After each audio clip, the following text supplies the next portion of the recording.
Canada has welcomed a major Mexican trade delegation. Over the two-day, two-city trade mission, the countries will look to expand business ties and talk about the upcoming CUSMA review.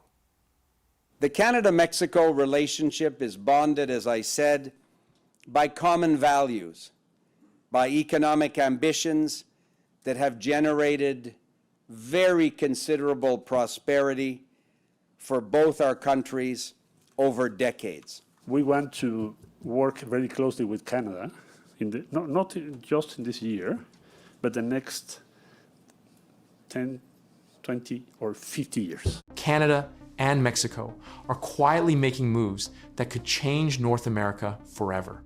While US leaders push trade threats and tough talk, Canada may come out stronger by building new supply chains that do not fully depend on America anymore.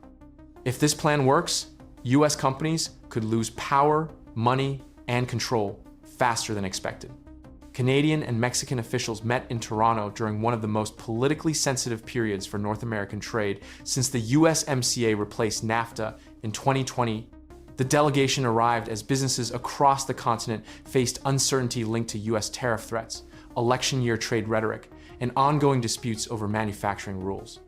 The meetings immediately triggered reactions across financial media and online political communities after reports suggested Canada and Mexico were discussing ways to reduce direct dependence on US-controlled supply chains. Mexico's trade mission included government representatives, manufacturing executives, agriculture exporters, and investment officials. The visit focused on increasing direct trade and industrial cooperation between Canada and Mexico. Officials discussed transportation links, clean energy projects, automotive production, technology investment, and food exports. The discussions came as companies in both countries looked for more stable, long-term trade arrangements inside North America. The meetings took place while concerns over future US trade policy continued growing. Throughout early 2026, several American political figures discussed possible tariff increases on imported industrial goods and vehicles. That created pressure inside manufacturing sectors tied to the USMCA framework. Canada and Mexico both rely heavily on access to the American market, but trade groups in both countries warned that future political shifts in Washington could disrupt supply chains built over the last 3 decades. Mexican Economy Minister Marcelo Ebrard stated during the Toronto meetings that Mexico and Canada have many things in common. He added that both countries needed closer collaboration during a period of economic uncertainty.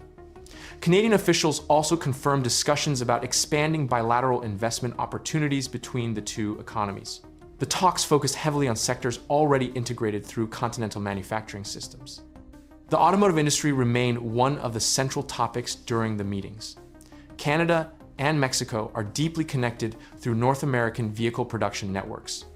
Parts manufactured in Mexico are often shipped into Canadian assembly operations before finished vehicles enter the US market.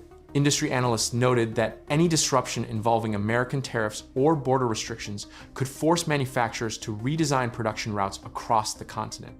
Mexico has become one of the largest vehicle exporters in the world during the last decade. International manufacturers including General Motors, Ford, Toyota, Honda, BMW, and Volkswagen maintain major operations inside the country. Canada also remains a major auto production hub, particularly in Ontario. By early 2026, automotive leaders in both countries were increasingly discussing methods to strengthen direct industrial coordination without relying entirely on American trade predictability. Clean energy cooperation also emerged as a major discussion point during the Toronto meetings. Canada remains one of the world's largest energy exporters, while Mexico has expanded renewable energy investments and manufacturing tied to electric vehicle supply chains. Officials reportedly explored partnerships connected to battery materials, critical minerals, and electricity infrastructure. Those sectors became increasingly important after multiple countries announced accelerated electric vehicle production targets between 2024 and 2026. Agriculture trade formed another major area of discussion. Canada and Mexico already exchange billions of dollars in agricultural products each year, including grains, meat products, vegetables, and processed foods. Mexican officials reportedly discussed expanding direct food supply partnerships with Canadian distributors and retailers. The discussions came during a period when food inflation and supply disruptions remained major political issues across North America. Technology investment was also included in the trade mission agenda. Canada's technology sector continued expanding throughout 2025 and early 2026, particularly in artificial intelligence, software infrastructure, and semiconductor research. Mexico, meanwhile, increased efforts to attract industrial technology manufacturing tied to nearshoring. Many multinational corporations shifted production from Asia into Mexico during the last several years to reduce shipping costs and improve access to North American markets. The timing of the trade mission became especially significant because the USMCA review process is approaching later this decade. Under the agreement signed in 2020, Canada, Mexico, and the United States are expected to formally review the trade pact in 2026. Trade experts have repeatedly warned that rising political tension inside the United States could complicate negotiations tied to the agreement's future structure. Several trade disputes have already emerged between the three countries since the USMCA came into effect. Canada and the United States have disagreed over dairy market access. Mexico and the United States face disputes connected to genetically modified corn imports and energy policy. Manufacturing rules tied to vehicle production have also triggered disagreements over labor standards and regional content requirements. Business groups attending the Toronto meetings reportedly expressed concern about long-term instability tied to changing US political leadership.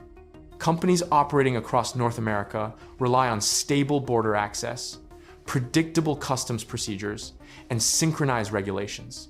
Even temporary tariff threats can affect billions of dollars in investment planning.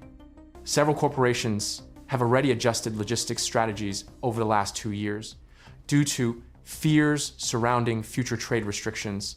Online reactions to the meetings accelerated after coverage spread across Reddit Canada and several economic discussion forums. Users focused heavily on reports describing Canada and Mexico strengthening trade coordination independently from Washington. The phrase North American Trade Corridor began circulating widely in discussions related to industrial shipping routes, rail infrastructure, and manufacturing supply chains. The Toronto mission also reflected broader global economic trends visible throughout 2025 and 2026. Multiple countries began reassessing dependence on single market trade relationships after supply chain disruptions linked to the pandemic, inflation shocks, shipping delays, and geopolitical conflicts earlier in the decade. Governments increasingly pushed for diversified sourcing strategies and regional manufacturing partnerships. Canadian trade officials stated that Mexico has become one of Canada's fastest growing trading partners in Latin America. Bilateral trade between the two countries has expanded significantly since NAFTA first took effect in 1994. Under the USMCA system, Canada and Mexico continued increasing industrial integration, particularly in automotive manufacturing, aerospace production, agriculture, and energy infrastructure. During the Toronto discussions, business representatives reportedly explored direct transportation improvements between Canadian and Mexican industrial centers. Freight efficiency became a major issue after several years of congestion affecting ports, rail systems, and trucking routes across North America. Companies increasingly sought alternative logistics systems capable of reducing dependence on vulnerable shipping bottlenecks. One of the most widely shared lines from the CBC report came from trade discussions emphasizing that Canada and Mexico were attempting to Trump-proof economic relations ahead of possible future US political changes. The phrase quickly spread across social media and financial commentary platforms after publication. Analysts connected the statement to ongoing concerns surrounding tariff policy and protectionist trade proposals discussed during the American election cycle. Despite the growing Canada-Mexico partnership, the United States remained the largest trading partner for both countries entering the end of March 2026. American consumer demand still drives major sectors of the Canadian and Mexican economies. However, economists noted that both governments appeared increasingly interested in reducing exposure to sudden policy shifts originating in Washington. Trade analysts also pointed out that Canada and Mexico have cooperated more frequently inside international economic forums during the last several years. Both countries supported preserving rules-based trade systems and maintaining open manufacturing corridors tied to North American production. Those positions sometimes contrasted with protectionist measures proposed inside the United States during recent election periods. The Toronto meetings did not produce any formal agreement replacing the USMCA structure. No official announcement indicated that Canada or Mexico plan to remove the United States from North American trade systems. However, the discussions demonstrated that both countries were actively exploring methods to strengthen direct economic coordination during a period of heightened trade uncertainty across the continent.